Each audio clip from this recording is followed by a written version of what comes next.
Hey everyone, welcome back to MMU Reviews. If you are new here, make sure to hit that subscribe button and turn on notifications so you never miss our deep dives into the latest shows and movies. Today, we are talking about one of the most talked about K-dramas of 2026, Notes from the Last Row. This 6-episode psychological thriller just dropped on Netflix, and the internet has been buzzing about it. Ever since the trailers came out, people have been debating whether this show is a masterpiece or a slow, frustrating mess. I have seen a lot of mixed reviews online. Some people love the tension, while others feel the pacing drags. Because the opinions are so split, I wanted to sit down and give you a completely spoiler-free review. I will not reveal any plot twists, major secrets, or how the show ends. Instead, I want to talk about my personal experience watching it, how it made me feel, and whether it is worth your time.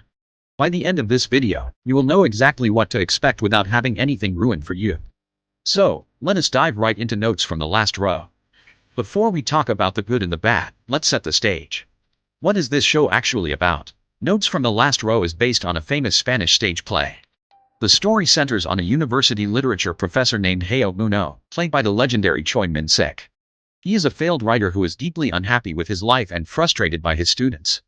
Everything changes when he notices a quiet student named Lee Kong, played by Choi Yun-wook, who always sits in the very back row of his classroom. The professor reads a piece of writing by this student and realizes the kid has a rare, terrifying talent. The professor decides to give the student private writing lessons. But as the lessons go on, the student's writing begins to blur the line between real life and fiction. The professor becomes completely obsessed with the story the student is writing, and that obsession starts to pull everyone into a dangerous psychological game. That is all I am going to tell you about the plot. The entire show relies on the tension between this teacher and his student. Let's start with the absolute best part of this show, the acting. If you love pure, character-driven psychological tension, this aspect of the show will keep you hooked. Choi Min-sik is incredible as the professor. You can feel his desperation, his jealousy, and his growing obsession in every single scene. He plays a man who wants to feel alive again through someone else's talent, and it is honestly uncomfortable to watch at times, in a good way. Then you have Choi Yun-wook playing the student, Lee Kong. He is brilliant here. He plays the character with this calm, mysterious energy where you can never tell if he is being innocent or highly manipulative. Every time he smiles or looks at the camera, you feel a little chill down your spine. The chemistry between these two actors is the main reason to watch the show. Their conversations feel like a high-stakes chess match. The show does a fantastic job of making you feel trapped inside the professor's mind.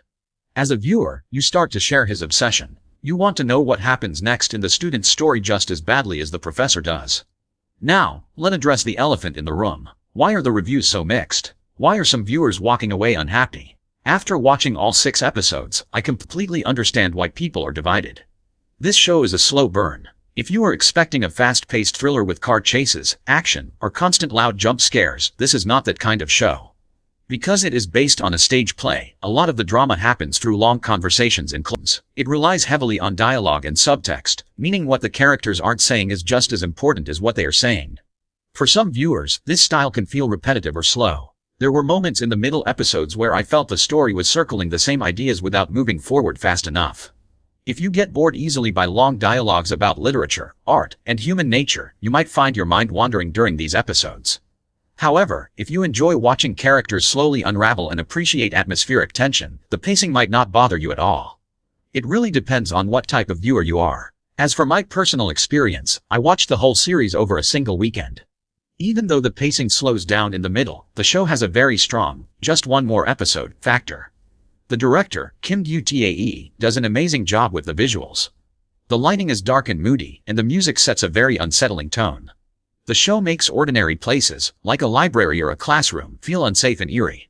What I loved most was the psychological game it plays with the audience. The show challenges you to figure out what is real and what is just a story being written by the student. It makes you question your own judgment, which is exactly what a good psychological thriller should do. It leaves you thinking about the power of storytelling long after the credits roll. So, what is the final verdict here at MMU Reviews? Notes from the Last Row is not a perfect show, and it definitely is not for everyone. The slow pacing and heavy dialogue will turn some people away, which explains the mixed reviews online. But the phenomenal acting by Choi Min-sik and Choi Yun-wook, combined with the intense psychological tension, makes it a very unique watch for fans of the genre. If you like smart, atmospheric thrillers that make you think, give it a chance.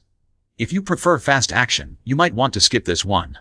Taking everything into account, the incredible acting, the great tension, but also the slower pacing in the middle, I will give Notes from the Last Row a 7 out of 10. It is a solid, engaging watch that could have been a masterpiece with slightly tighter editing, but it is still highly worth checking out if you love K-dramas. Thank you so much for watching this review on MMU Reviews. Have you started watching Notes from the Last Row yet? What are your thoughts on it? Let me know in the comments below. Just please keep the comments spoiler-free for everyone else. Don't forget to like this video if you found it helpful, and I will see you all in the next review. Thank you.